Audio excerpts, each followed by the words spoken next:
اللہ تعالی ہم سب کو بار بار مسجد نبوی شریف کی حاضری عطا فرمائے، اور یہ جو SOPs کی وجہ سے اور اس بیماری کی وجہ سے پریشانیاں، اللہ اس سے پوری دنیا کی اور خاص مسلمانوں کو نجات عطا فرمائے، پہلے سے وہ بہاریں جس طرح تھیں دوبارہ سے آباد ہو جائیں۔ تو جب ہم جاتے ہیں نا مسجد نبوی شریف، تو وہاں ایک جگہ ہے ریاض الجنہ کہتے ہیں۔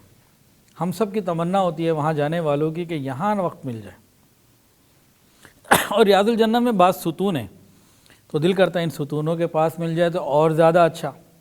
اور وہاں ایک محراب ہے، محراب نبوی صلی اللہ علیہ وسلم، وہاں اگر جگہ مل جائے تو اور کیا چاہیے۔ تو وہاں کیا ہوتا ہے کہ رش ہی رش ہوتا ہے، جانے کا موقع ہی نہیں مل پاتا، عمومی طور پر یہ کیفیت ہوتی ہے۔ تو محراب نبوی آج یہ جو بنی ہوئی ہے نا، یہ بیت اللہ کے رخ پہ بنی ہوئی ہے۔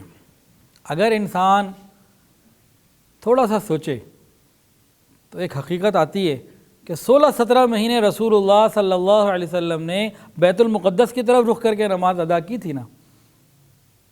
جو مسجد کی پہلی صف تھی وہ آخری ہو گئی، جو آخری تھی وہ پہلی ہو گئی۔ تو یہ سوال پیدا ہوتا ہے دل میں، اگر یہ خیال آ جائے، وہ 16 مہینے جہاں آپ نے نماز پڑھائی ہوگی وہ جگہ کون سی ہو گئی؟ لازمی بات ہے بیت المقدس کی طرف ہوگی اور پچھلی سمت ہوگی، ایسا ہی ہے نا۔ اور دیکھیں جہاں نبی علیہ السلام نے 16 مہینے 17 مہینے کھڑے ہو کر نماز پڑھائی ہے امت کو، کیا وہ محراب نبوی ہے یا نہیں؟ بتائیے، ہے نا، پکی ہے۔ وہ جگہ آج بالکل خالی ہوتی ہے، کسی کو پتہ ہی کوئی نہیں۔ تو وہ جگہ آپ کو بتانی ہے، بتا دیں جی، یا اتنی انفارمیشن کافی ہے؟ تلاش کر لیے گا، جا کے جب جائیں وہاں تلاش کر لیجیے گا بھی 16 مہینے کدھر نماز پڑھی تھی۔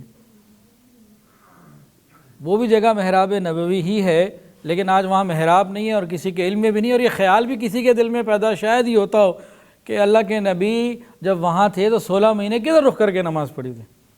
ستون عائشہ صدیقہ رضی اللہ تعالیٰ عنہ ریاض الجنہ میں ہے، آپ وہاں سے پیچھے آنا شروع کریں۔ ستون عائشہ سے پیچھے جب آئیں گے تو 7واں ستون ہے۔ جب اس ستون پر آپ کھڑے ہوں گے تو آپ کے یہ دل اور لیفٹ رائٹ، دل اس لیے بتا رہا ہوں کہ بعد میں کوئی پوچھے گا جی رائٹ کہا تھا کہ لیفٹ کہا تھا، ہمارا یہ بھی سو رہے ہوتے ہیں، تو دل یا لیفٹ سائڈ، ٹھیک ہے نا، ہمارے دل کی طرف باب جبریل ہوگا۔ ادھر سے ستون عائشہ کے پیچھے آ جائیں، ادھر سے باب جبریل۔ جب یہ دو چیزیں ایسے ادھر سے ادھر آئے، ادھر سے ادھر آئی، پوری ہوں گے تو ایک ستون ہے۔ غالباً اس وقت اس پہ نمبرنگ جو ڈلی ہوئی ہے 113 ہے، غالباً 113 ہے۔ وہ جو جگہ ہے وہ نبی علیہ السلام کے 16-17 مہینے امامت کی جگہ ہے۔ اس کی ایک نشانی اور بھی ہے جو بہت واضح وہاں کھڑے ہو کے نظر آتی ہے، اس سے بھی زیادہ واضح ہے۔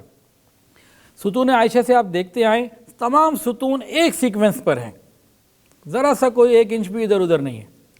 اور یہ ستون تھوڑا سا ہٹا ہوا ہے، اس سے 2-3 انچ تھوڑا سا اس ترتیب سے ہٹا ہوا ہے، وہاں جائیں گے نظر آ جائے گا۔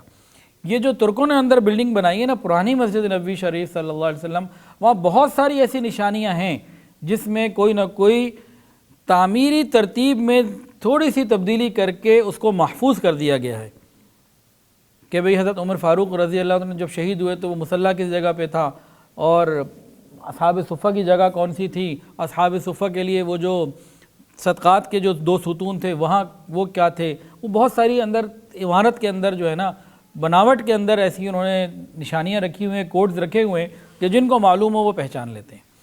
تو یہ آپ کو بتا دی اس محراب کی جس پہ آج محراب بنی ہوئی نہیں ہے، لیکن رسول اللہ صلی اللہ علیہ وسلم نے وہاں نماز ادا کی، اور یہ ریاض الجنہ سے باہر ہے، ریاض الجنہ الگ ہے، یہ اس سے پہلے آتا ہے۔ اچھا جی، لیکن وہاں اگر موقع مل جائے تو بیت اللہ کی طرف رخ کر کے نماز پڑھنی ہے، بیت المقدس کی طرف نہیں کرنی، یہ بیوقوفی نہیں کرنی۔ ویڈیو کے نیچے سبسکرائب کے بٹن پہ کلک کریں، بیل کے آئیکن پہ کلک کیجئے تاکہ ہر نئی ویڈیو کی نوٹیفیکیشن آپ کو مل جائے۔